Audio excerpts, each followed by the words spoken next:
வணக்கம். உங்கள் வழக்கறிஞர் தீரன் திருமுருகன். என் வீடை சுற்றி தமிழீழ தேசிய தலைவர் தான். பாருங்க, தெரியுதா? பிரபாகரன் என்பவன் எங்களுக்கு வேர்ச்சொல்.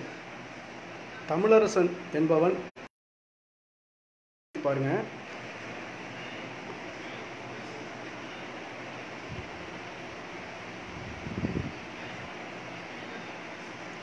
எங்களுக்கு எதுக்கு இதை நான் சொல்கிறேன்னா, ஒரே ஒரு விஷயந்தான்.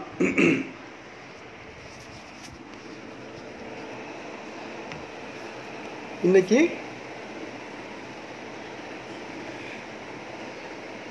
தமிழ்நாடு விடுதலைப்படை தலைவர், தமிழ் தேசிய தந்தை, இன்னும் எப்படி வேணாலும் நம்ம அவருக்கு பெயர் சூட்டலாம். அதுக்கான உரிய நபர் தமிழரசன் அவர்கள் தான்.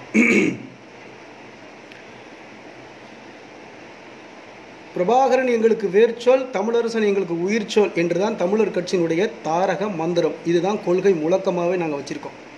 சரிங்களா? எங்களுக்கு தாயும் தந்தையும் இவர்கள் 2 பேர் தான் வீரத்துக்கு. அப்படி இருக்கும் பொழுது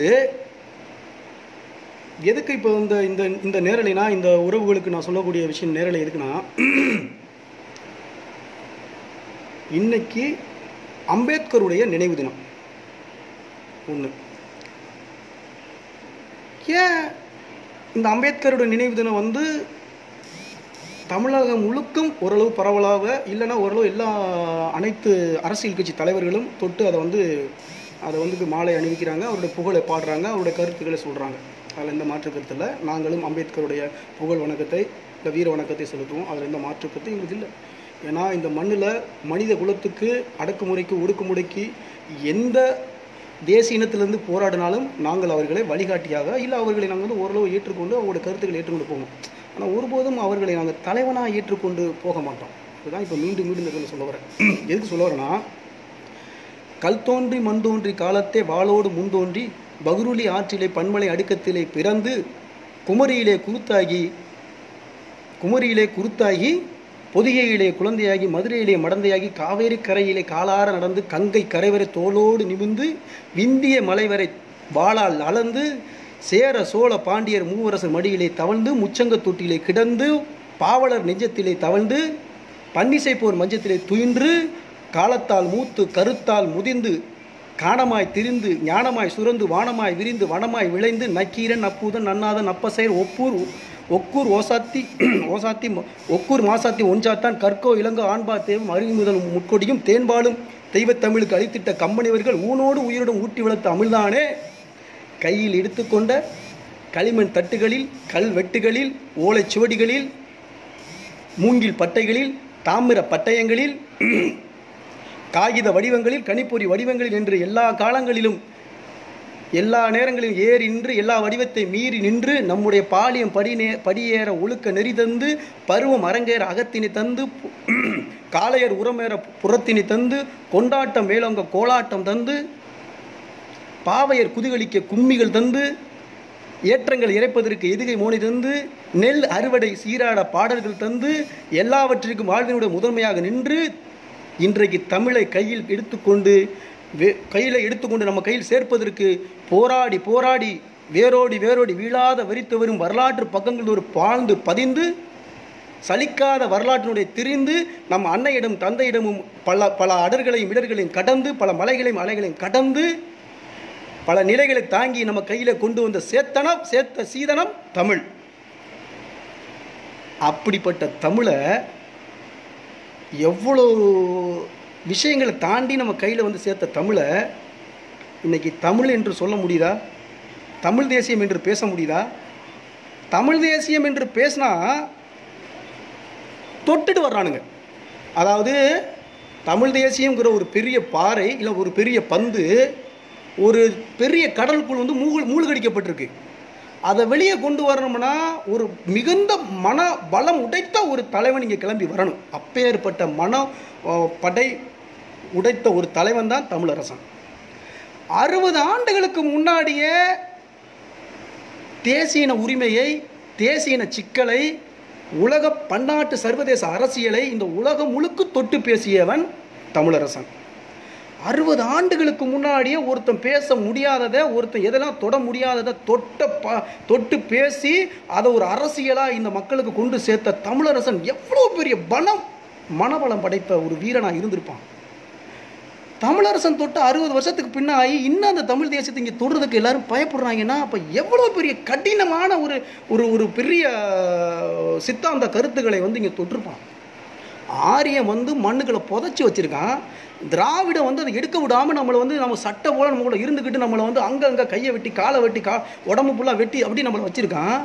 அப்போ ஆரியத்திலையும் திராவிடத்திலேருந்து தமிழ் தேசியத்தை கொண்டு வரும் சொல்லி அதில் முதல்ல தமிழரசனுடைய வரலாறை எங்களுடைய தோழர்கள் நிறையா அவங்க கூட சொல்லியிருக்காங்க.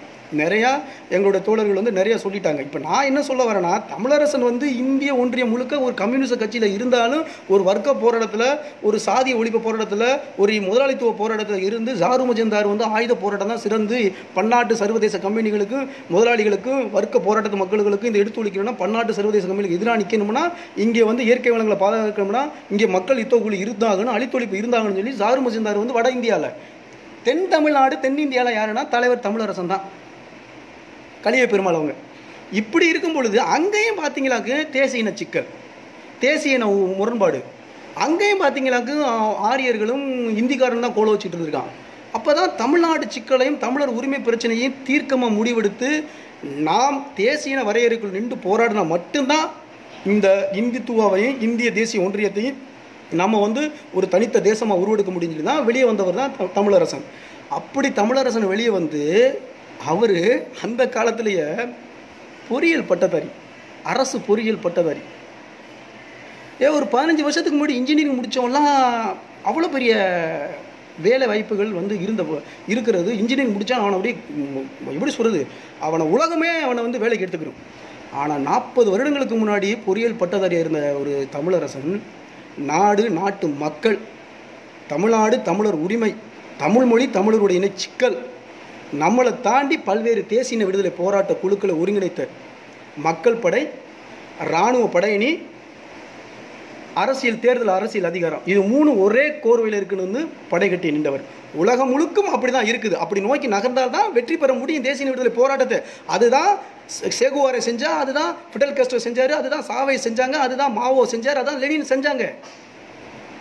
இதில் இராணுவ படையணி ஒன்று இருக்கணும், அதுக்கப்புறம் மக்கள் படையணி ஒன்று இருக்கணும், அடுத்து என்ன இருக்கணும், தேர்தல் அதிகார படையணி ஒன்று இருக்கணும். இது 3 ஒன்றா இருக்கணும். அப்போ தான் ஒவ்வொரு நாட்டுக்கு இதுதான் இருந்துக்கிட்டு இருக்கு. இதில் ஏதாவது ஒன்று இதாக தவறாக போச்சுனாக்கு நம்ம தேசிய விடுதலையை வென்றெடுக்க முடியாதுங்கிற ஒரு தீர்க்கமான அரசியலை முன்னெடுத்து வச்ச தமிழரசன், அந்த தமிழரசனை இன்னைக்கு தொட முடியலையா? தொட முடியறதுக்கு இன்னைக்கு பல பேர் பயப்படுறான், நடுங்குறான்.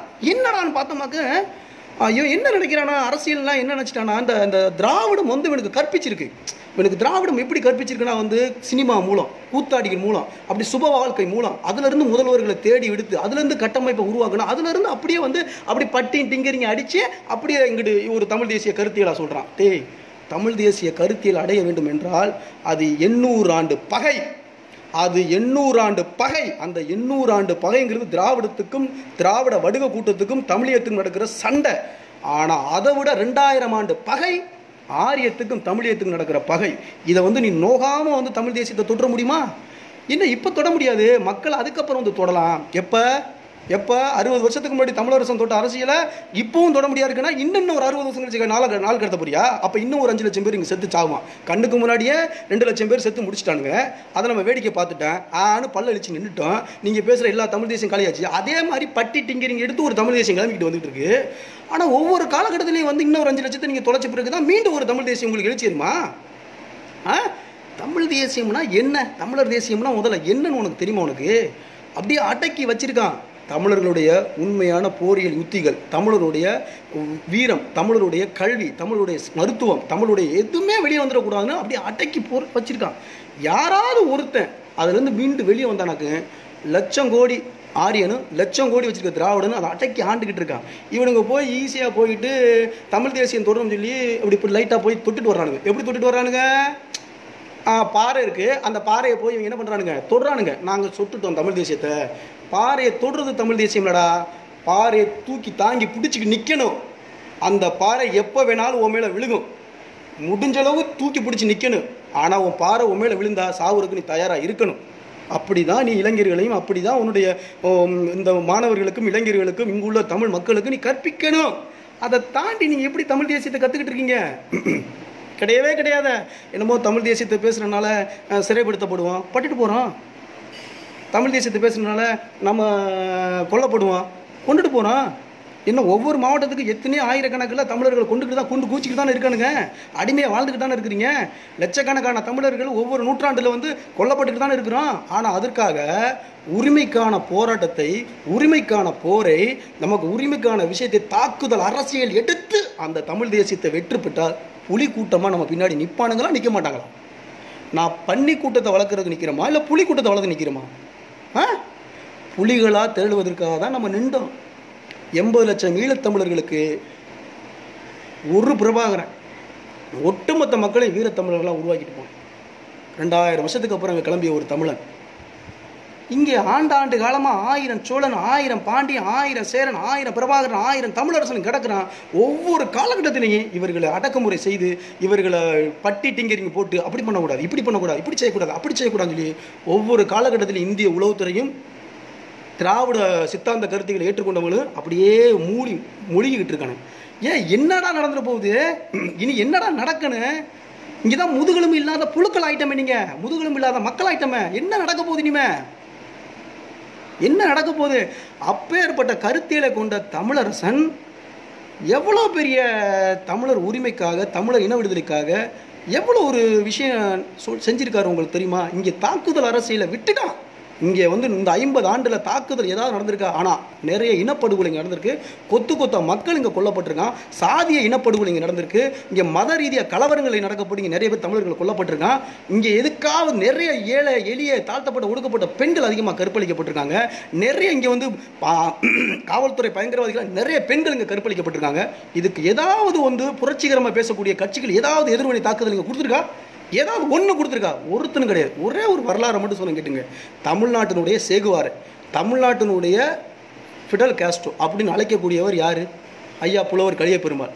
புலவர் கலிய பெருமாளை ஒரு பண்ணையாரை அழித்தொழிச்சிட்டாங்க. இங்கே உள்ள புலவரை வந்து அவர் தான் வந்து முன்னோடின்னு சொல்லி அவர் ஒட்டுமொத்த அரசு அவரை என்கவுண்டரில் போகிறதுக்கு துடிக்கிறாங்க. ஆனால் என்கவுண்டர் பண்ண முடியல. ஒட்டுமொத்த மக்களும் அவருக்கு ஆதரவு சக்தியில் இருந்த பிறகு புலவர் கலிய பெருமாளை ஒட்டுமொத்த கியூ பிரான்ச்சு பிடிச்சி வச்சு ஒரு 2 நாளாக கஸ்டடியில் வச்சுருக்கு. பார்க்குறாங்க முடியலை. ஒட்டுமொத்த வேறு இருக்கக்கூடிய அப்போதைக்கு வந்து பாருங்கள், நிறைய கம்யூனிஸ்ட் கட்சியை ஆயுத குழுக்கள் நிறைய இருந்துச்சு. கோதண்டராமன் தலைமையில் ஒரு குழு இருந்துச்சு, ஏஎம்கே தலைமையில் ஒரு குழு இருந்துச்சு, மக்கள் யுத்த குழுஞ்சில் இந்த பூஜாக்கா, மாக்காய்க்கா, இந்த இப்போ இருக்கானுங்களா புரட்சிகரமாக பேசுகிறானுங்களா. நீங்கள் பாருங்கள், இதே காலகட்டத்தில் இந்த டீம் இருந்தது. இதே காலகட்டத்தில் இந்த டீம் இருக்கும்போது பார்த்தீங்கன்னாக்கு ஒரு எதிர் நடவடிக்கை இல்லாமல் இருந்தது. புலவர் கலிய பெருமாளை பிடிச்சி வச்ச பிறகு தலைவர் தமிழரசன் அவரை ஒன்று சிறைத்துறையில் கொண்டு போய் ரிமாண்ட் பண்ணணும், நீதித்துறையில் போய் ரிமாண்ட் பண்ணணும். இல்லைன்னா இதுக்கு என்னடா நடவடிக்கை எடுக்கும்போது விறுவிறுன்னு நெய்வேலி நோக்கி நகர்னார். ஒரு கியூ பிரான்ச்சுடைய அதிகாரி, ஒரு இன்ஸ்பெக்டர் ரேஞ்சில் உள்ள கியூ பிரான்ச் அதிகாரி ரொம்ப தமிழர்களையும் தமிழ் மக்களை போட்டு அழிச்சிக்கிட்டு இருந்தார். தலைவர் போனார், எடுத்துகிட்டு வந்து வாழை எடுத்துகிட்டு ஒரு போடு போட்டார். போட்ட உடனே அவன் ஐயோ அம்மானு கத்திக்கிட்டு தான் ஓடுனான். அந்த இன்ஸ்பெக்டர் பேர் ஆடிய பாதம். அடுத்த நாள் வந்து புலவர் கலிய பெருமாளை நீதித்துறையில் வந்து ரிமாண்ட் பண்ணிட்டாங்க.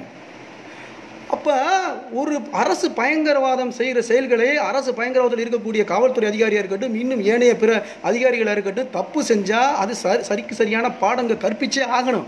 கற்பிக்கக்கூடிய தலைவர்களாக வந்து தமிழரசன் இங்கே இருந்தார். நில உடைமையாளர்களாக அழித்தொழித்தார், பண்ணையார்களை அழித்தொழித்தார். ஏன் இன்னொன்று மீன் சுருட்டியில் கலிங்கராணின்னு ஒரு பெண், ஒரு நில உடைமையாளர், அவரோட மருமகன் காதலிச்சான்கிற குற்றத்துக்காக அந்த நில உடைமையில கலிங்கராணியை வந்து தீயை வச்சு எரிச்சு கொண்டுட்டான். மக்கள்கிட்டையும் கொண்டு போய் செய்தியை சேர்த்து அந்த நில உடைமையை அழிச்சு போட்டு தள்ளிட்டு போனார். அது மட்டும் இல்லை, அப்பு, பாலன், இன்னும் கண்ணாமணி போன்ற இந்த நக்சல்பாரி இயக்கத்தை சேர்ந்தவர்கள் 30க்கும் மேற்பட்டவர்கள் தருமபுரி உள்ளிட்ட சுற்றிருக்கக்கூடியவங்களை கொடூரமாக தேவாரம் தலைமையில் இருக்கக்கூடிய IPS அதிகாரிகள் எம்ஜிஆர் அதிகாரத்தில் இருக்கும்போது தேவாரத்தை வந்து வானளவியான அதிகாரத்தை கொடுத்து நீ என்ன வேணாலும் பண்ணிக்கிட்டான்னு சொன்ன பிறகு தமிழ் என்று பேசக்கூடிய இந்த அப்பு, பாலன் என்ற எல்லாரையுமே கொடூரமாக சுட்டு கொண்டு போனானுங்க. 30க்கும் மேற்பட்ட வேற சுட்டு கொண்டு போனாங்க. இன்னும் வர எதிர் நடவடிக்கை யாருமே எடுக்கலையே. ஆனால் அதே தேவாரத்தை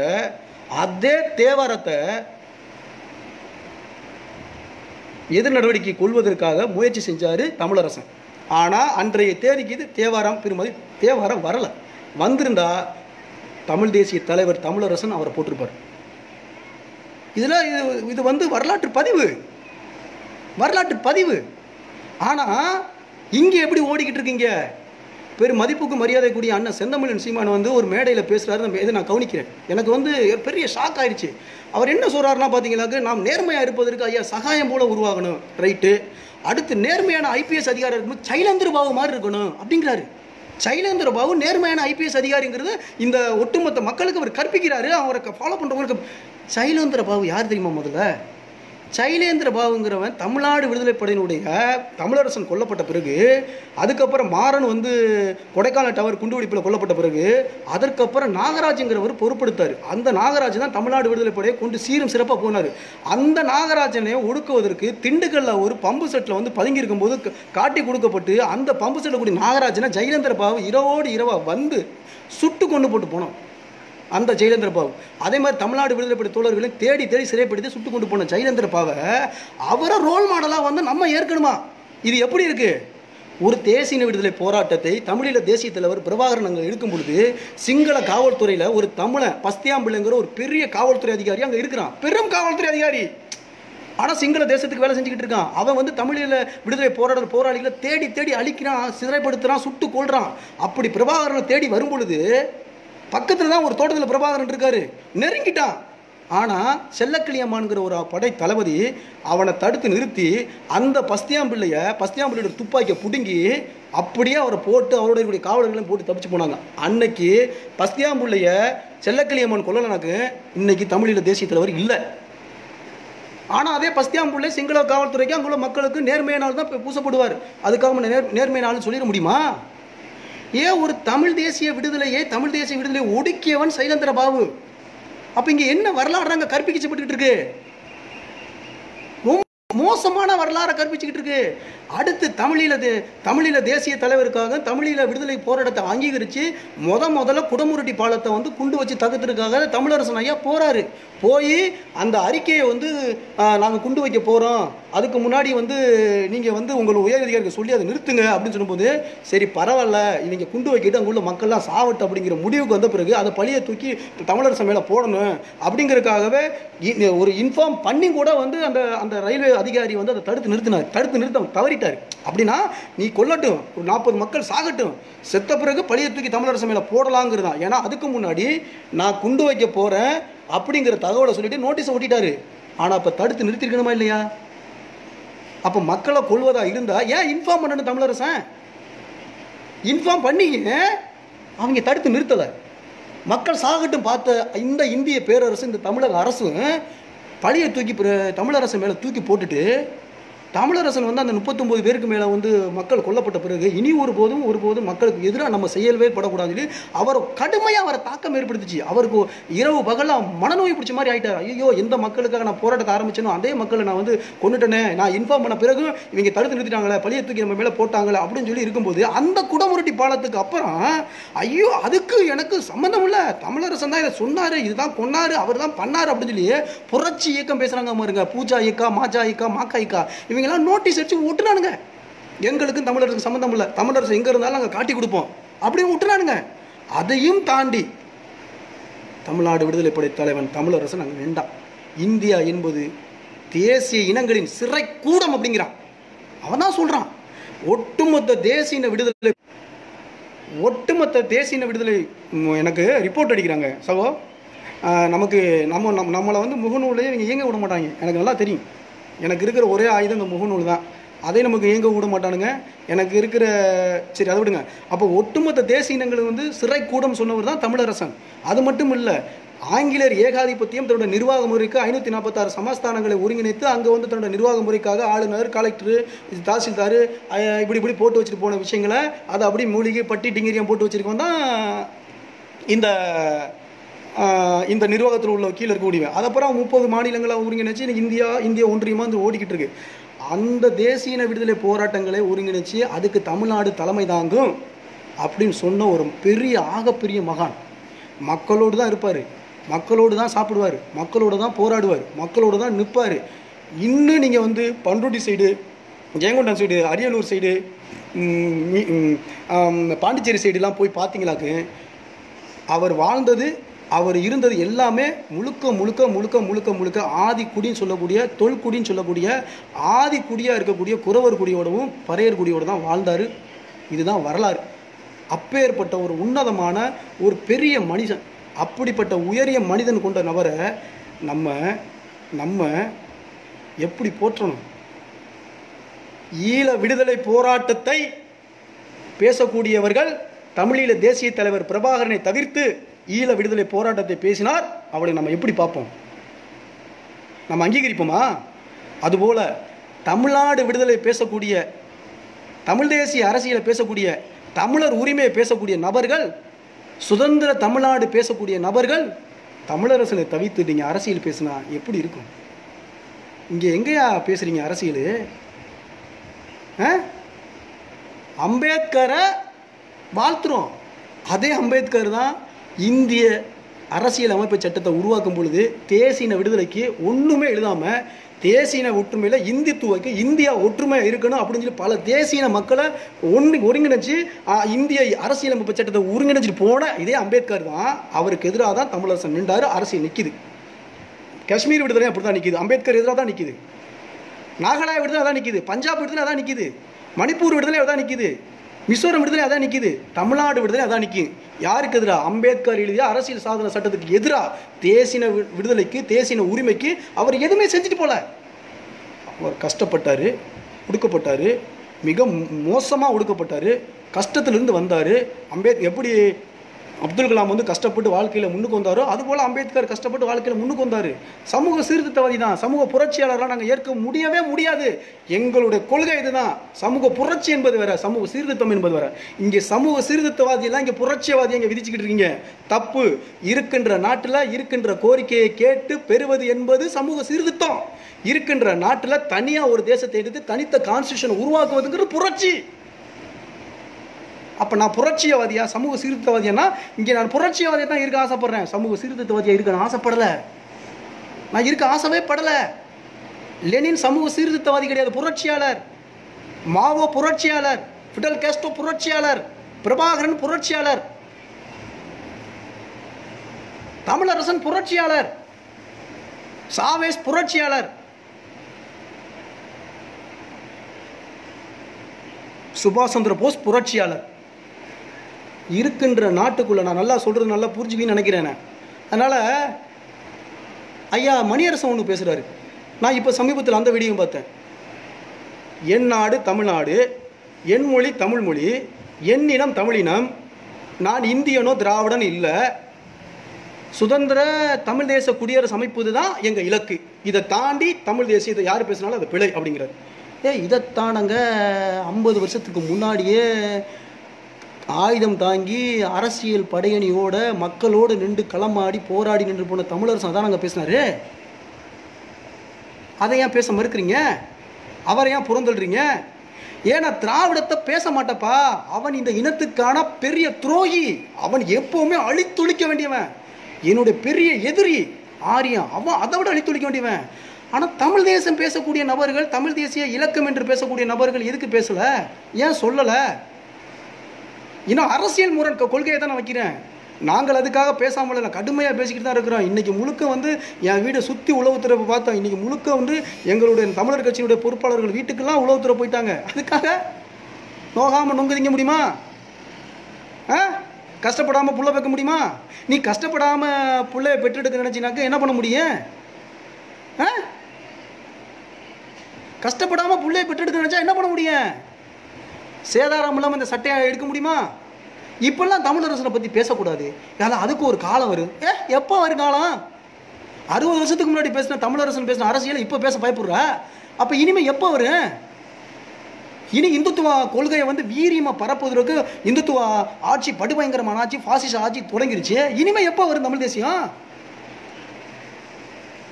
இப்போ விதைக்காம, இப்போ நீ பேசாம இப்போ சொல்லாமல் ஏய் தமிழரசனை தாண்டி இங்கே தமிழ் தேசியம் பேசுறது அனைத்துமே போலி. தெரிஞ்சுக்க. தமிழரசன் நீ புறக்கணிக்கிறீனா, லெனினை புறக்கணிக்கிறீனா, மாறனை நீ புறக்கணிக்கிறீனா, நீ நாகராஜனை ராஜாராமன் நீ புறக்கணிக்கிறீனா, எவ்வளோ பெரிய கொடுமை, எவ்வளோ பெரிய விஷயம். தேவாரத்தை அன்றைய இன்னும் தேவாரத்துக்கு 75 வயசுக்கு மேலே போய் ஆச்சியா. தேவாரம் ஆடிய ஆட்டம் கொஞ்ச நஞ்ச ஆட்டம் கிடையாது. எம்ஜிஆர் பீரியடில் தமிழ்நாடு விடுதலைப்படை தோழர்களை வீடு வீடாக தேடி போய் அழிச்சான், சிதைச்சான், சின்ன பண்ணான். அவனை போடுவதற்கு எத்தனித்த ஒரே ஆசான் அவன் இந்திய இராணுவத்தையே வரவழைக்கிறதுக்கான படையை கட்டுறதுன்ற தமிழரசன். தேவாரம்லாம் என்ன மூளைக்கியா? அப்போ எவ்வளோ பெரிய மன உளம் படைத்த, எவ்வளோ பெரிய அரசியல் அதிகாரம் படைத்த, எவ்வளோ பெரிய தேசிய இன வரை கொள்கையை படைத்து உலகம் முழுக்க பட்டி தொட்டியெல்லாம் கட்டி இருக்கக்கூடிய தமிழரசன் எப்பேற்பட்ட ஒரு அறிவுஜீவியாக இந்த மண்ணுக்கு இந்த மக்களுக்கு நின்று களமாடிட்டு போயிருக்காருன்னா, அவருடைய அரசியலை, அவருடைய மண்ணுக்கான அரசியலை மாற்றான ஆரியனும் திராவிடனும் தான் பேச மறுக்கிறான்னா நீ ஏன் பேச மறுக்கிற? இதான் என் கேள்வி, இதான் என்னோட கேள்வி. நீ மறுத்தது மட்டும் இல்லாமல் இன்னும் எவ்வளோ விஷயங்கள் தெரியுமா தமிழரசனை பற்றி பேசுவதற்கு? அவ்வளோ பெரிய ஆசான். ஆனால் பாரு, உண்மையில் ஒரு பெரிய வீரன் பழனி பாபா தான். ஹேட்ஸ்ஆப், அவருக்கு ஒரு பெரிய வீர வணக்கத்தை நான் செலுத்துகிறேன். 20 வருஷத்துக்கு முன்னாடியே பேசியிருக்காயா, புல்ல இருக்குதியா தமிழரசனை பற்றி. தொடநடுங்கி பயில்வெல்லாம் பேச முடியாமல் இருக்கும்போது தமிழரசனை பற்றி பேசி புல்லரிச்சிட்டு போயிருக்காயா. இந்தியாவிலேயே இப்படி ஒரு சிறந்த ஒரு போர் வீரனு மாவீரனு அறிவு களஞ்சியதை நான் பார்த்ததே கிடையாதுங்கிறாயா தமிழரசனை பற்றி. அப்போனா என்ன? கிபி 1222 தண்ணியே கொடுக்கல. யாரு? கர்நாடகத்தை ஆளுகிற கன்னட மன்னன் கிபி 1222 தண்ணி கொடுக்காம அணையை கட்டும் பொழுது 2ஆம் குலோத்துங்க சோழனுடைய மகன் 2ஆம் ராஜராஜன் படை திரட்டி போகிறான், போய் உடைக்கிறான் அணைய. அந்த கன்னட மன்னனை கைது பண்ணி கொண்டு வந்து பிச்சு எடுக்கிறான். எப்படா எங்களுடைய பாசன பகுதியை, எங்களுடைய மண்ணுக்கான பகுதியை நீ எப்படா தடை செய்யலாம்?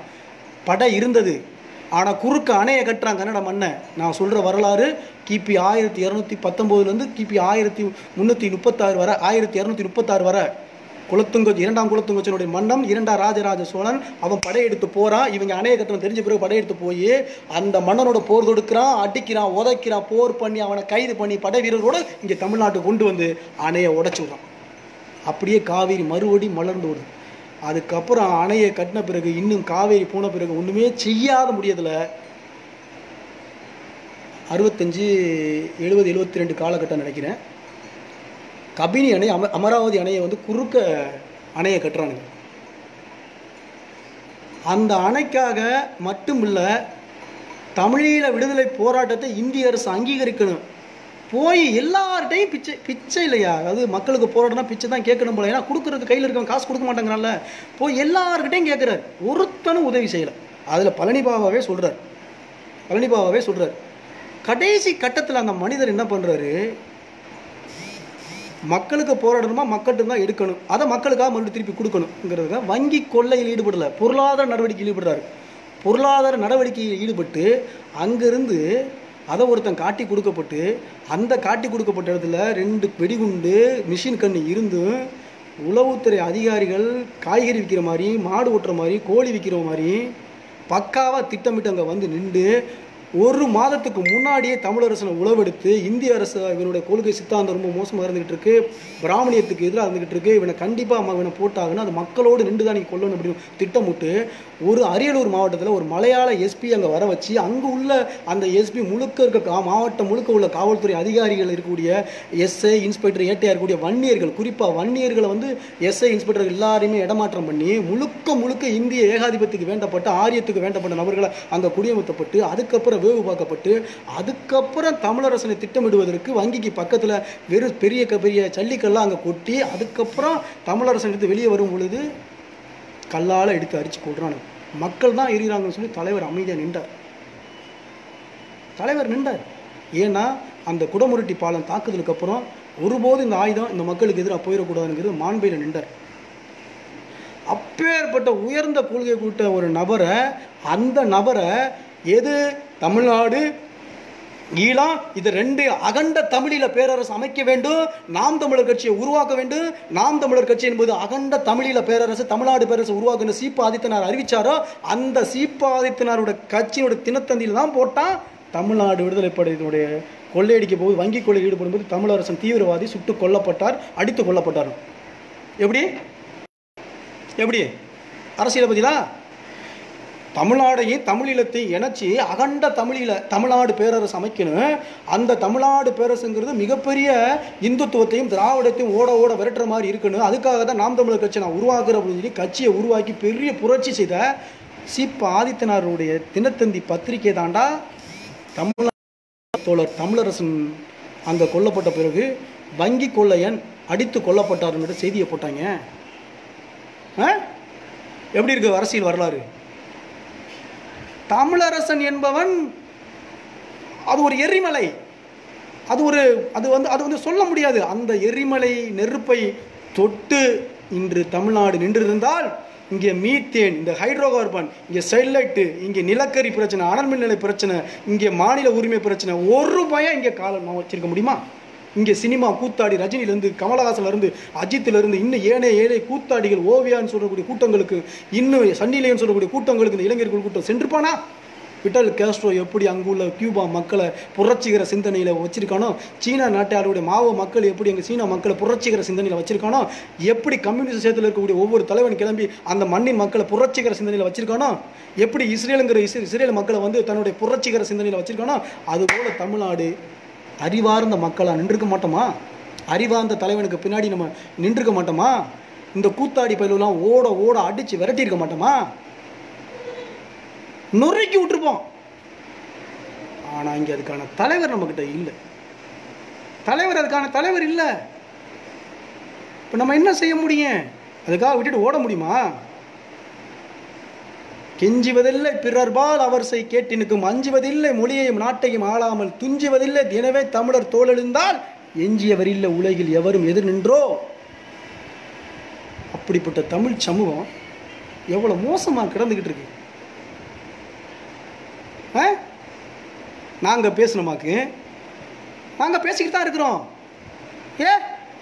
மலையை கட்டி மயிரை கட்டி மலையை இழுக்கிறான். வந்தா மலை போனா என் உசுறு மசுறு. இதான் எங்க தாரக மந்திரம். என்னையா பண்ணிடுவானுங்க? தூக்கில் போட்டுருவானுங்களா? இல்லை என்ன பண்ணிடுவானுங்க? சுட்டு கொண்டு போடுவானுங்க. கொல்லட்டுமே, உசுறு தானே.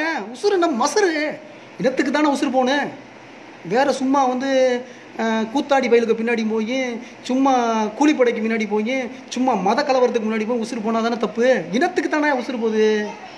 இனத்துக்கு உசுறு போன தமிழரசன் 60 ஆண்டுகளாக மீண்டும் பேசப்படுறான். இன்னும் 6000 ஆண்டுகளாலும் பேசப்படுவான். இனத்துக்காக உயிரை விட்ட தமிழீழ தேசிய தலைவர் பிரபாகரன் உள்ளிட்ட ஏனைய விடுதலை புலிகள் அமைப்பும் இன்னும் 10,000 ஆண்டுகளாலும் பேசப்படுவார்கள்.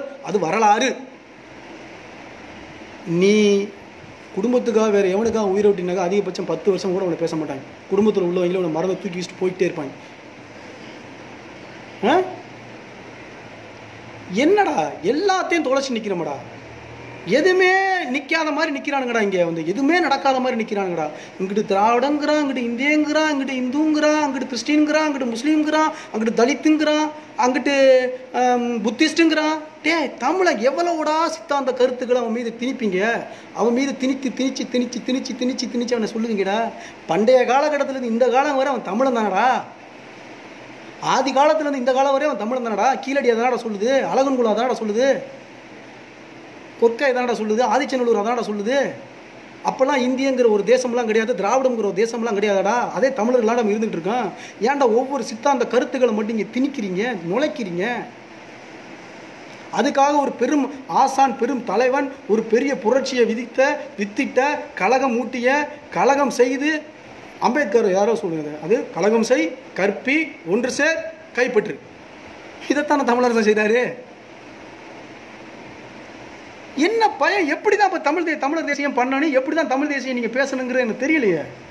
எனக்கு தெரிஞ்சு தமிழ்நாட்டில் இருக்கக்கூடிய அத்தனை தலைவர்கிட்ட நான் பழகிட்டேன். 2009 என்னோடய அரசியல் பணி இருக்குது. அத்தனை தமிழ் தேசிய தலைவர்களும் பார்த்தாச்சு. ஏதோ கடமைக்கு தொட்டுட்டு பேசிட்டு அப்புறம் ஏன் ஆந்திரா வனக்காட்டுக்குள்ளே 20 பேரை சுட்டுக் கொள்ள மாட்டான்? அப்புறம் ஏன் இருக்கிற அனைத்து சிவ மடாலயங்களையும் தமிழில் வந்து மந்திரத்தை தவிர்த்து சமஸ்கிருதத்தில் சொல்ல மாட்டான்? அப்புறம் ஏன் கச்சத்தீவில் முழுக்க முழுக்க சிங்களவன் வந்து இந்திய தமிழர்கள் வந்து சுட்டுக் கொள்ள மாட்டான்? ஏன் கொள்ள மாட்டான்? நீ முதல்ல ஒழுக்கமாயிரு. உன் உசுறு வந்து இந்த இனத்துக்காக, இந்த மண்ணுக்காக, இந்த மக்களுக்காக போன்னு நினைக்குது. நீ கிறிஸ்டின்லாம் அப்புறம், நீ முஸ்லீம்லாம் அப்புறம், நீ ஹிந்துலாம் அப்புறம், நீ வந்து புத்திஸ்ட்லாம் அப்புறம். இதெல்லாம் இடையில் வந்தது. கடவுள் வெறி, சமய வெறி, கண்ணல் நிகர் தமிழுக்கு நோய் நோய் நோய், இடைவந்த சாதி என்னும் இடர் ஒழிந்தால் வாழு நம் தமிழ் தாய் தாய் தாய் தாய். தானடா? தமிழரசனை நாங்கள் தொடுறோம், அடக்குமுறை சந்திக்கிறோம். தமிழரசனை நாங்கள் தொடுறோம், அடக்குமுறையை சந்திக்கிறோம். அப்போ தமிழரசனை தொடக்கூடாது என்று, தமிழரசனை பேசக்கூடாது என்று 60 ஆண்டுகள் கழிச்சு இன்னும் அடக்குமுறை இங்கே இருக்குதுன்னா இந்திய அரசு யாரை பார்த்து கடுமையாக பயப்படுது? நீங்கள் சொல்லுங்கள். எங்களுக்கு தெரியும் நாங்கள் எந்த அளவுக்கு பிரச்சனைக்கு உள்ளாகப்பட்டு போய்கிட்டு இருக்கோம். ஆனால் அதுக்குன்னு இந்திய அரசியலமைப்பு சட்டம்னு சில சுதந்திர உரிமை, பேச்சு உரிமை, பண்பாட்டு உரிமை அப்படின்னு கொடுக்கப்பட்டிருக்குல்ல, அந்த அடிப்படையில் கூட பேச மாட்டேங்கிறீங்களாடா? அந்த அடிப்படையில் பேசுறீங்கன்னா எங்களுக்கு மன வருத்தமே இருக்குது. நீ பேச்சுரிமை அடிப்படையாவது பேசலாம்ல. காஷ்மீர் விடுதலை யாசின் மாலிக் வந்து பேச்சுரிமை அடிப்படையில் பேசிகிட்டு இருக்காங்கல்ல. நாகாலய விடுதலையை அங்குள்ள நாகாலய தலைவர்கள் பேச்சுரிமை அடிப்படையில் பேசிகிட்டு இருக்காங்கல்ல. மணிப்பூர் விடுதலையை பேச்சுரிமை அடிப்படையில் பேசிகிட்டு இருக்காங்கல்ல. அதே மாதிரி காலிஸ்தான் விடுதலை, பஞ்சாப் விடுதலை அங்குள்ள பேச்சுரிமை அடிப்படையில் பேசிகிட்டு இருக்காங்க. நீ பேச்சுரிமை அடிப்படையில் கூட தமிழரசனை பேச மறுக்கிறிய. அதுதான் எங்கள் கேள்வி. நான் மீண்டும் மீண்டும் சொல்கிறேன், திராவிடம் வந்து என்னுடைய பரமை, நான் பல தடவை சொல்லிட்டேன், திராவிடம் என்பது என்னோட பரமை எதிரி. அது வந்து செயற்கையால் உருவாக்கப்பட்ட பெயரை எனக்கு திணிச்சிட்டான். அதை உருவாக்கினவனுங்களை அவனுங்களோட நேரடி போர் தொடுப்பதற்காக தான் இந்த நான் நிற்கிறேன். சரியா? என்ன ஆரியம் வந்து அது எனக்கு பல ஆயிரம் ஆண்டுகளான வரலாற்று ரீதியான எங்களுக்கு விஷயம். எனக்கு அரசமைப்பு உருவாகி வந்து 800 ஆண்டுகள் ஆச்சு. எனக்கு வந்து கிபி 12ஆம் நூற்றாண்டு, 13ஆம் நூற்றாண்டு, 14ஆம் நூற்றாண்டு, 15ஆம் நூற்றாண்டு, 16ஆம் நூற்றாண்டினோட அரசமைப்பு முடிஞ்சிச்சு. 16ஆம் நூற்றாண்டு வரைய தென்காசி பாண்டியர்களும் திருவாடன பாண்டியர்களும் போரிட்டுக்கிட்டு இருந்தான். அது வரை அரசு இருந்தது. எனக்கு 13ஆம் நூற்றாண்டுலேயே சோழ பேரரசு முடிஞ்சிச்சு, அவன் அரசு முடிஞ்சிருச்சு. 12ஆம் நூற்றாண்டுக்கு அப்புறம் 13ஆம் நூற்றாண்டு, 14ஆம் நூற்றாண்டு, 11, 12 வந்து இஸ்லாம் சுல்தான் படையெடுப்பு, சாளுக்கிய சுல்தான் படையெடுப்பு, கில்ஜி படையெடுப்பு, அதுக்கப்புறம் விஜயநகர பேரரசு படையெடுப்பு 14, 15, அதுக்கப்புறம் நாயக்கர் படையெடுப்பு. நாயக்கர்கள் வந்து நின்று 16, 17 நிற்கிறான். அதுக்கப்புறம் ஆங்கிலேயர்கள், ஒல்லாந்துக்காரர்கள், டச்சுக்காரர்கள், அதுக்கப்புறம் இன்னும் நாங்கள் எந்திரிக்கல. சரியா? எங்களோட வரலாறை பேசுகிறவங்க பேசிக்கிட்டே போகணும். எங்களோட ஒவ்வொரு வரலாறும் ஒவ்வொரு விஷயம். அதுதான் மீண்டும் மீண்டும் நான் உங்களுக்கு சொல்லியிருக்கேன். நான் எங்கே பிறந்தேன்? பக்ருலியாரில் வந்து நான் பிறந்து, அதுக்கப்புறம் நான் குமரியில் வந்து குருத்தாயி, பொதிகையில் நான் குழந்தையாகிறேன், மதுரையில் தான் நான் மடந்தையாகிறேன், பெரியவனாகிறேன், காவேரி கரை முழுக்க நான் நடக்கிறேன், தோளார நடக்கிறேன், கங்கை கரை வரை வந்து வாளால் அளக்கிறேன். அப்பேற்பட்ட நான் தமிழ் சமூகத்தை சேர்ந்தவன், அப்பேற்பட்ட பன்னீரும் மொழிக்கு சொந்தக்காரனா நான் எப்படா வந்து உங்கள்கிட்ட அடிமைப்பட்டு நான் நிற்கணும் கொள்ளணும்னு எதிர்பார்க்குறீங்க கூடுறீங்க? என்னக்கு சொல்ல வரேன்னா, இப்படி தான் பேசணும், இப்படி தான் இருக்கணுங்கிற ஒரு கட்டமைப்பை இந்திய அரசமைப்பு உருவாக்கி வச்சிருக்கு. அது கிடையாது. நீ பேச்சுரிமை அடிப்படையில் வந்து சுதந்திர உரிமை அடிப்படையில்ங்கிறது சமய பண்பாட்டு அடிப்படையிலிருந்து நீ எதை வேணாலும் செய்யலாம், பேசலாம், போகலாம். அதை எதிர்கொள்வதற்கு உனக்கு திராணி இருக்கணும். சிறைக்கே செல்லாமல் நீ வந்து தமிழ் தேசியத்தை அடையலாம்னு நினச்சா என்ன ஆணியாக பிடுங்க முடியும்? நீ சேதாரம் இல்லாமல் ஒரு மயிரை கூட பிடுங்க முடியாதரா? நான் போடுற சட்டையாக இருக்கட்டும், நான் முடியாக கூட இருக்கட்டும், என் மீசையாக கூட இருக்கட்டும், என் மீசையை அழகுபடுத்தணும்னா இந்த மீசையை சேதாரம் பண்ணி தான் ஆகணும். என் பல்லு கூட உடஞ்சிருக்கு, இந்த பல்லை நான் பிடிங்கி வேறு பல்லு வைக்கணும்னா அதுக்கு நான் சேதாரம் பண்ணி தான் ஆகணும். சேதாரம் இல்லாமல் ஒரு ஆணியை கூட பிடுங்க முடியாதுன்னு பேசிட்டு எல்லாம் பேசிட்டே போனால் போதுமா? களம் ஒன்று இருக்குது. அந்த களத்தை தேர்வு செய்த களத்தை தீர்மானித்த மிகப்பெரிய தலைவன் தமிழரசனை தவிர்த்துட்டு இங்கே தமிழ் தேசியம் எவெல்லாம் பேசுகிறானா அது போலி தமிழ் தேசியம். நான் பிரபாகரனை என்னுடைய மிகப்பெரிய குலசாமியாக கருதுகிறேன். குலசாமி நமக்கு நிறைய இருக்குது. கற்பன் இருக்கார், கருப்பசாமி இருக்கார், எல்லச்சாமி இருக்கார், ஐயனார் இருக்கார். அதுபோல் எனக்கு குலசாமிங்கிறது பிரபாகரனும் குலசாமி தான், எனக்கு தமிழரசனும் குலசாமி தான். என் தாயி, என் தந்தை. எனக்கு திருவள்ளுவர் எனக்கு அறிஞர் தான், எனக்கு தொல்காப்பியர் எனக்கு அறிஞர் தான். எனக்கு ஐயா வள்ளலாறு எனக்கு வந்து ஆன்மீகவாதி தான், எனக்கு ஐகுந்தனும் எனக்கு ஆன்மீகவாதி தான். அதுக்காக நான் வள்ளலாரை தூக்கி பிடிக்கும் போது நீங்கள் எதுக்கு ஐகுந்தனை தான் நீ பிடிச்சாங்கன்னு சொல்ல முடியாது. அதே மாதிரி ஐகுந்தனை பேசும்போது நீங்கள் வள்ளலாரை பேசதான் பேசியான்னு சொல்ல முடியாது. தமிழர்களுக்கு பல்வேறு வடிவத்தில் பல்வேறு வீரமான மறவர்களும் வீரமான அறிஞர்களும் பெருங்கர்களும் கவிஞர்களும் கிடைப்பாங்க. அது இயங்கியல் முறையில் நமக்கு கிடைக்கும். அந்த இயங்கியல் முறையில் எனக்கு ஒரு வீரத்தின் விளைநிலத்தின் ஒரு அரசியல் பெட்டகம், வீரத்தின் பெட்டகம், உளவு பெட்டகம், சமகாலத்தில் வந்து எனக்கு என் வாழ்வில் கிடைத்த பெரிய போரியல் ஒரு சோழன், அது எனக்கு பிரபாகரன்.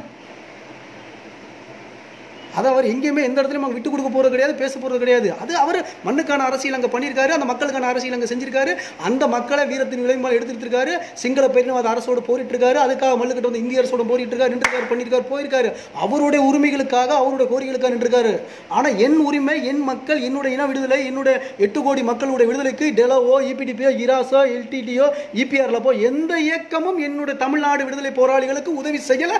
இது அனைவருக்கும் தெரியும். இது அனைவருக்கும் தெரியும். 1982-83 காலகட்டத்தில் டெலோ, இபிடிபி, இபிஆர்எஃப், டெல்லு, ஃப்ளாட்டு, இன்னும் எண்ணிலடங்காத ஒரு 8க்கும் மேற்பட்ட ஆயுத குழுக்களை இந்திய அரசு கூப்பிட்டு வச்சு, நீ மேட்டூர் எடுத்துக்க, நீ ராமநாதபுரத்தை எடுத்துக்க, நீ சிவகங்கை எடுத்துக்க, நீ சென்னை எடுத்துக்க, நீ தேனி எடுத்துக்கன்னு சொல்லி ஒவ்வொரு குழுக்களும் பிரித்து இந்திய அரசு கொடுத்து அவங்களுக்கு ஆயுத பயிற்சி கொடுக்குது, பணமும் கொடுக்குது. அங்கிருந்து இருந்த அன்றைய முதல்வர் கூடிய மிகப்பெரிய தமிழ்நாட்டினுடைய கதாநாயகனாகவும் தமிழ்நாட்டு மக்களை வந்து அறியாமையில் வச்சிருக்கு. எப்படி ரஜினிக்கு பின்னாடி கமலஹாசனுக்கு முன்னாடி கோமாளி மக்கள் திருறாங்க, அதுபோல் எம்ஜிஆருக்கு முன்னாடி கோமாளி பய மக்கள் தெரிஞ்சானுங்க. அந்த எம்ஜிஆர் வந்து ஆயுதம் கொடுத்து விடுதலை புலி இயக்கத்தை வளர்த்து எடுத்துக்கிட்டு இருக்காரு. அதே காலகட்டத்தில் அதே நேரத்தில் இங்கே அணு உலை பிரச்சனை இங்கே வேலுன்றது.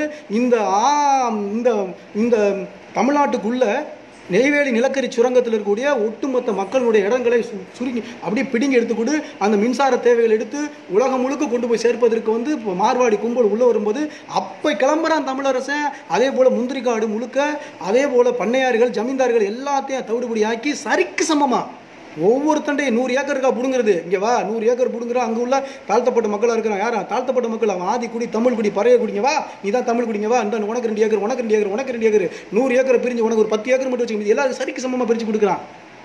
அப்பேற்பட்ட தலைமையா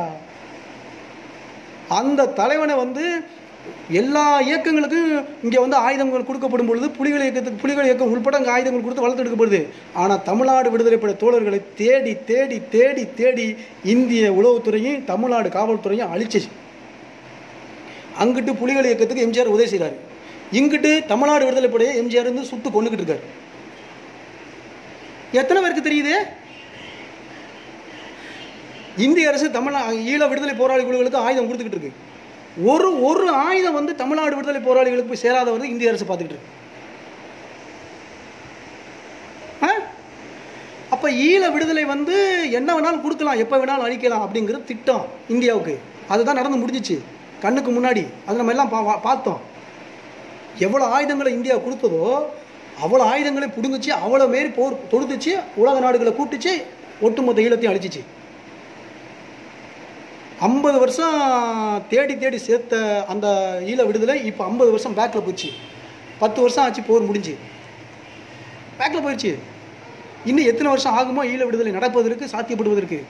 அப்போ தமிழ்நாட்டுக்கு வந்து ஒரு குண்டூசு கூட கிடைக்கக்கூடாத அளவுக்கு பார்த்துக்கிட்டு இருக்குன்னா, அப்போ தமிழ்நாட்டினுடைய வரலாறு, தமிழ் மக்களுடைய வரலாறு, சோழ சேர பாண்டியருடைய வரலாறு, இந்த ஆரிய பேரரசு யூத கட்டமைப்பில் இருக்கக்கூடியவன், திராவிட கட்டமைப்பு கீழ் வந்தவன் எந்த அளவுக்கு இங்கே வந்து நம்மளை வந்து பார்த்துக்கிட்டு இருக்கான். என்னைக்கு தமிழ்நாடு வன்னியர்களும் பல்லர்களும் மறவர்களும் மீனவர்களும் ஒன்று சேர்றீங்களோ அன்னைக்கு தமிழ்நாடு விடுதலை சாத்தியம். நான் பகிரங்கமாக சொல்கிறேன். தமிழ் தேசிய அரசியலில் சோழர்களாகவும் சேரர்களாகவும் பாண்டியர்களாகவும் இருந்த ஆகப்பெரும் குடிகள் என்னைக்கு நீ தமிழர்களாக ஒன்று திணறியோ அன்னைக்கு உன்னுடைய தமிழ்நாடு விடுதலை படை சாத்தியம். ஆகப்பெரும் இன்னைக்கு இனக்குழுக்கள் அணிக்கிறவன் இன்னைக்கு சாதியாக நிற்கிறேன். இவர்கள் அனைவரும் அதிகாரமற்ற ஏதிரிகளாக நிற்கிறீங்க, அதிகாரம் இல்லாத உழைக்கும் மக்களாக நிற்கிறீங்க. இதுதான் வரலாறாக இன்னைக்கு நின்றுக்கிட்டு இருக்கு.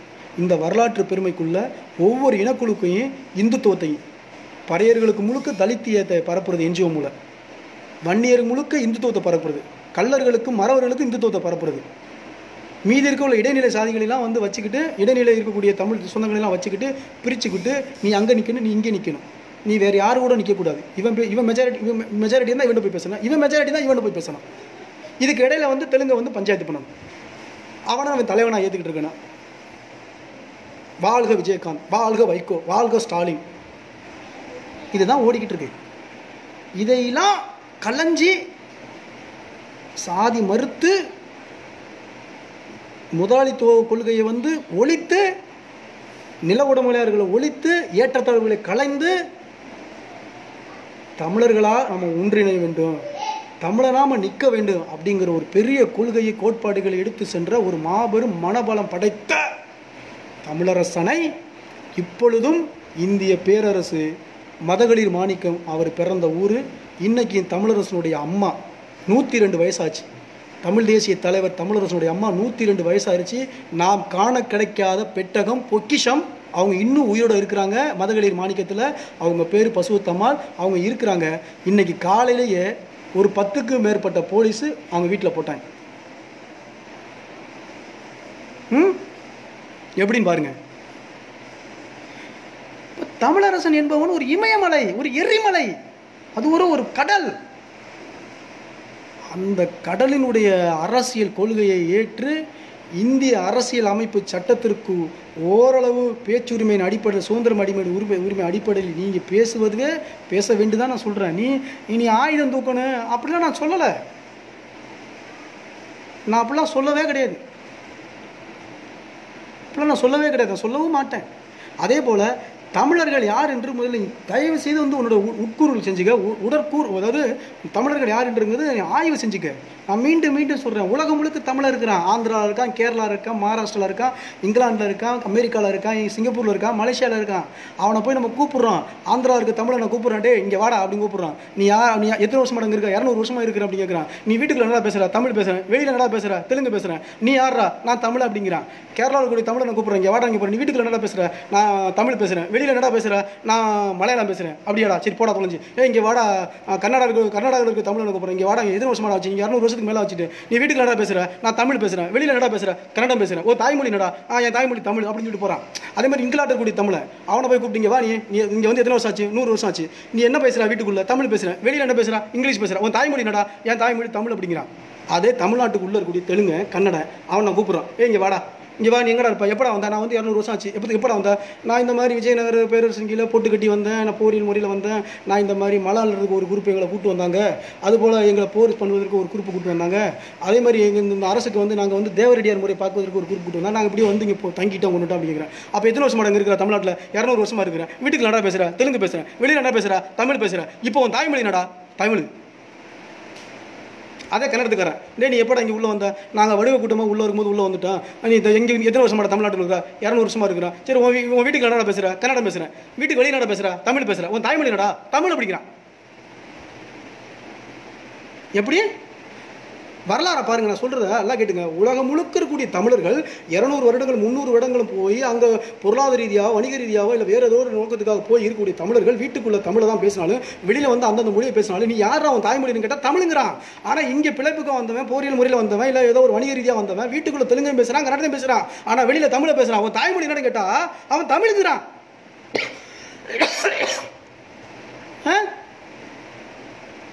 இதான் இங்கே ஒரு பிரச்சனை. ஏன் இப்போ வீட்டுக்குள்ள நீ என்ன பேசுகிற? ரஜினிகாந்த் அப்படி கேட்டு வச்சுக்கோங்க, நான் மாராத்தி பேசுகிறேன் பாரு வீட்டுக்குள்ள. வீட்டுக்குள்ள வெளியே வந்த பிறகு நீ என்ன பேசுகிற? நான் தமிழ் பேசுகிறேன். அப்போ உன் தாய்மொழி என்ன அப்படி கேட்டப்போ தமிழுங்கிறேன். ஏந்தாது இப்போ எவ்வளோ பெரிய சூழ்ச்சி நம்மளை சுற்றி நடந்துக்கிட்டு இருக்குங்கிறது மட்டும்தான் பார்க்கணும்.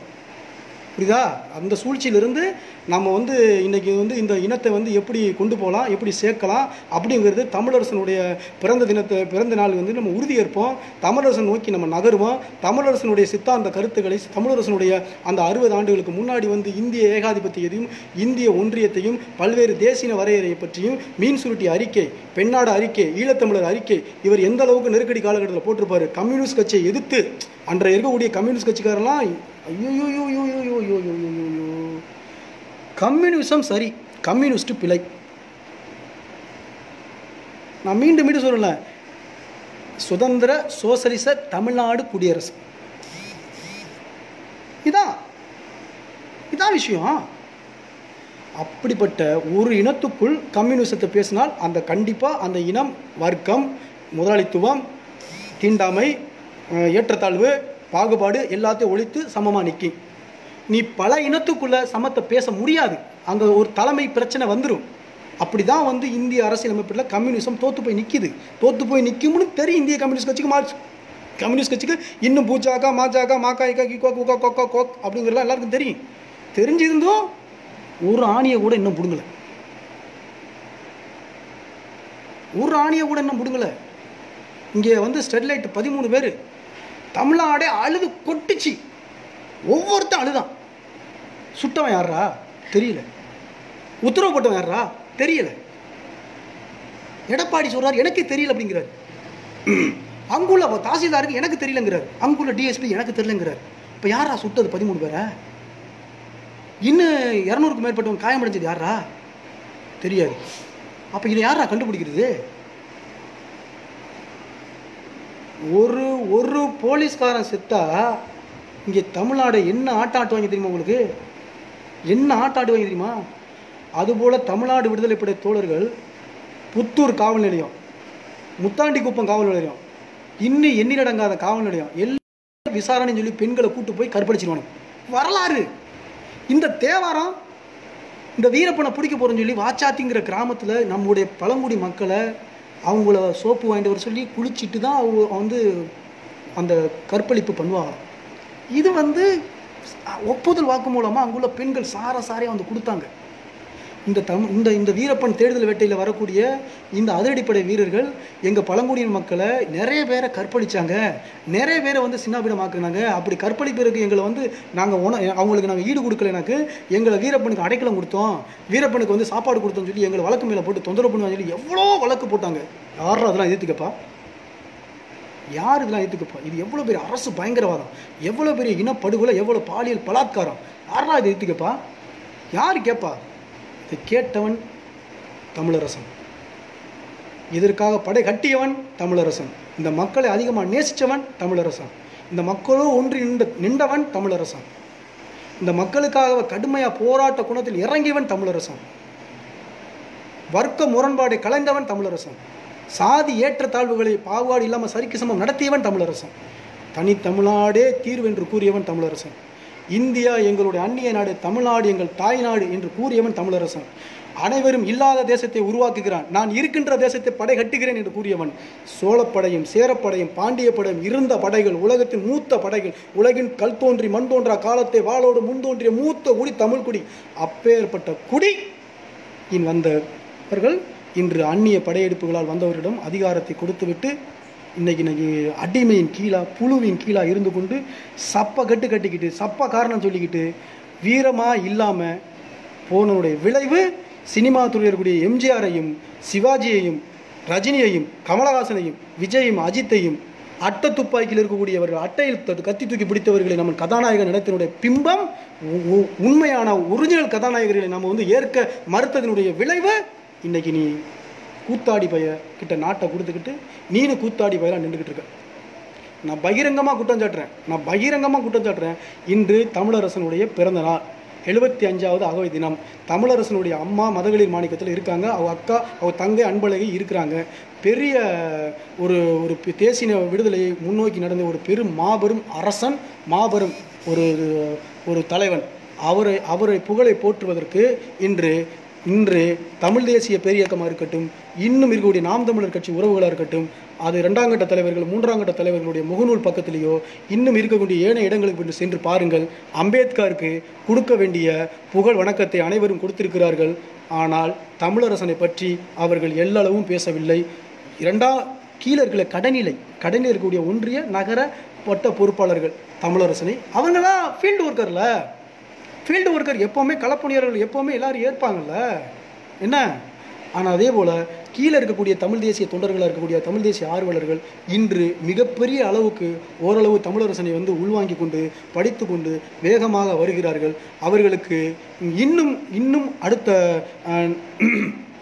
ஏப்ரல் 14 அன்று, அதுக்கு இனிமேல் செப்டம்பர் 1 தமிழரசனுடைய நினைவு தினம். செப்டம்பர் 1 தமிழரசனுடைய தாய் தமிழ் உறவுகளுக்கு நாம் கூற வேண்டிய ஒரே ஒரு விஷயம் என்னென்றால், நவம்பர் 26 மாவீரர் நாள். தமிழ்நாட்டில் விதையாக விதைச்சாச்சு. மே 18 இனப்படுகொலைக்கான நாள், தமிழ்நாட்டில் விதையாக விதைச்சாச்சு. நவம்பர் 26 தமிழீழ தேசிய தலைவருடைய பிறந்த நாள், விதையாக விதைச்சாச்சு. அதுபோல் ஏப்ரல் 14 என்பது தமிழரசனுடைய பிறந்த நாள். செப்டம்பர் 1 என்று தமிழரசனை இந்திய ஏகாதிபத்தியம், இந்திய உளவுத்துறை, இந்திய பிராமணிய கூட்டம் அடித்து கொல்லப்பட்ட நாள், அவருடைய நினைவு நாள் செப்டம்பர் 1. ஆக ஒட்டுமொத்த தமிழர்களும், ஒட்டுமொத்த தமிழ் தேசிய உணர்வாளர்களும், ஒட்டுமொத்த சேரர்களும், சோழர்களும், பாண்டியர்களும் நாம் தூக்கி பிடிக்க வேண்டிய முதல் பெரிய ஆசான், மிகப்பெரிய தலைவன், நீ சோழனா இருந்துக்கோ, பாண்டியனா இருந்துக்கோ, சேரனா இருந்துக்கோ, ஒட்டுமொத்த முக்கொடியும் சேர்த்து புலிக்கொடியோ சேரக்கூடிய பாண்டிய கொடியை ஏற்றி நின்று நாம் தமிழரசனை போற்ற வேண்டும். அனைத்து தமிழ் குடிகளும் தமிழரசனை ஏற்று நடத்த வேண்டும். நமக்கான தாய், நமக்கான தந்தை தமிழரசனே. தமிழரசனே, தமிழரசனை போற்ற தவறுபவர்கள், தமிழரசன் தமிழ்நாட்டில் அரசியல் பேச தவறுபவர்கள் போலி தமிழ் தேசியவாதிகள். இதுதான் தமிழர் கட்சியினுடைய கொள்கை, முழக்கம், அறிக்கை.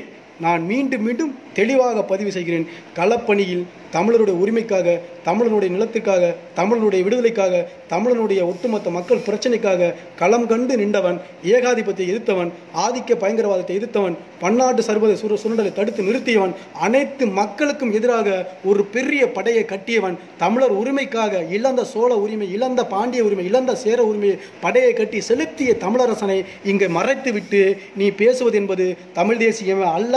தமிழ் தேசியத்தை நீ பேச வேண்டும் என்றால் தமிழரசனை தொட்டால் தான் முடிய வேண்டும். நீ தமிழரசன் போது ஆக வேண்டும் என்றால் தமிழரசனை மக்கள் மத்தியில் கொண்டு போய் சேர்த்துரு. இதுதான் விஷயம். இப்போ நாங்கள் பேசுகிறோம், இதை 8 கோடி மக்களுக்கு போய் சேரணும்ல. உளவுத்துறை விடணும், சினிமா துறை விடணும், ஊடகத்துறை விடணும். இப்போ தானே சொல்ல முடியும். இன்னொரு வரலாறு உங்களுக்கு சொல்கிறேன். தமிழரசனோடு களமாடிய ஒரு பெரிய ஒரு விடுதலை வீரன் இருக்கிறான். அவரோடு இருக்கிற ஒரு one of the legend senior, அவரோடு நின்று சும்மா ஆர்மேனிய பெட்டியை தூக்கிட்டு போனவர் தான் இளையராஜா. இசைஞானி இளையராஜா இருக்கார்ல, இந்த இளையராஜா யார் தெரியுமா? தமிழரசன் படையோடு, தமிழரசன் படையணியோடு, தமிழரசனுடைய கொள்கை முழக்கத்தை பாடல்களாக கொண்டு போய் சேர்த்தவர் இளையராஜாவுடைய அண்ணன், கூட பிறந்த அண்ணன். அவர் பேர் நாகசுந்தரமோ பாலசுந்தரமோ சரியா எனக்கு தெரியல. இளையராஜாவோட கூட பிறந்த அண்ணன். அவர் ஒருபோதும் சினிமா துறைக்கு வர மறுத்துட்டார். அந்த காலகட்டத்தில் அவர் இசை அமைச்சராக அப்படி இருக்குமா, லட்சம் மக்கள் கூடுவாங்களாம். அந்த அளவுக்கு துல்லியமான ஆர்மேனிய பெட்டி வாசிப்பது, துல்லியமான குரல். அவருக்கு கூட எடுப்பு வேலை பார்க்க போனவர் தான் இளையராஜா, கூட பிறந்த தம்பி. ஆனால் அவர் சினிமா துறைக்கு போக விருப்பம் இல்லை, கூத்தாடிய ஆக விருப்பம் இல்லை. நான் இந்த மக்களை ஏமாற்று பிழைக்க இருக்குன்னு காரணம் தேவையில்லை. நான் புரட்சிகரமான இசையமைப்பாளர், புரட்சிகரமான இசை கொடுக்கக்கூடியவன், தமிழரசனோடு பணியாற்றியவர். தமிழரசனுடைய இயக்க முறை என்பது, வாழ்வியல் முறை என்பது களத்தை தீர்மானிக்கணும்னா அதை பாடல்களாக கொண்டு போய் சேர்க்கக்கூடியவர் யாரு? இளையராஜா கூட பிறந்த அண்ணன். ஆனால் அவருக்கு பின்னாடி போன இளையராஜா அதை கற்றுக்கொண்டு இன்னைக்கு முழுக்க முழுக்க இசையின் பால் இன்னைக்கு தமிழ்நாட்டை சுரண்டி பொழைச்சிக்கிட்டு இன்னைக்கு நிற்கிறாரு. ஆனால் இளையராஜாவோட அண்ணனுடைய வரலாறு இங்கே யாரும் பேசுறது இல்லை. அப்போ யாருக்கு தான் சொல்றது? நம்ம தான் சொல்லணும், நம்ம தான் சொல்லணும். அவ்வளோ பெரிய இளையராஜாவோட கூட பிறந்த அண்ணனுக்கு அவ்வளோ பெரிய வரலாறு இருக்கு. அவர் மட்டும் அன்னைக்கு சினிமா துறையை தேர்ந்தெடுத்தாரு. இளையராஜாலாம் ஒரு ஆளே கிடையாது. பெட்டி எடுத்து போய் நின்றுருக்கானுங்க. நீங்கள் வாங்க சினிமாவுக்கு வாங்க, நல்லா இசையமைக்கிறீங்க, அப்போல்லாம் இசையமைப்பாளர் சரியா இல்லை, நீங்கள் அவ்வளோ தத்துரூபமாக இசையமைக்கிறீங்க வாங்கன்னு போகவே மறுத்துட்டாரு. அப்போ போனவர் தான் இளையராஜா. ஆக ஒவ்வொரு வாழ்வியின் முன்னாடி ஒரு பெரிய வரலாறு புதஞ்சு கிடக்கு. வரலாறை தேடணும், படிக்கணும், அதோட நான் நிற்கணும். நான் மீண்டும் மீண்டும் மீண்டும் சொல்கிறேன், அடுத்த முறை, அடுத்த ஆண்டு தமிழரசனுடைய புகழை, இந்திய ஏகாதிபத்தியம் இங்கே அடக்கி ஆள துடிக்கும். அடக்குமுறையில் இருந்துதான் ஒரு விடுதலை பிறக்கும், சுதந்திர உரிமை பிறக்கும், சுதந்திர சோசியலிச தமிழ்நாடு அங்கே அமைக்க முடியும்.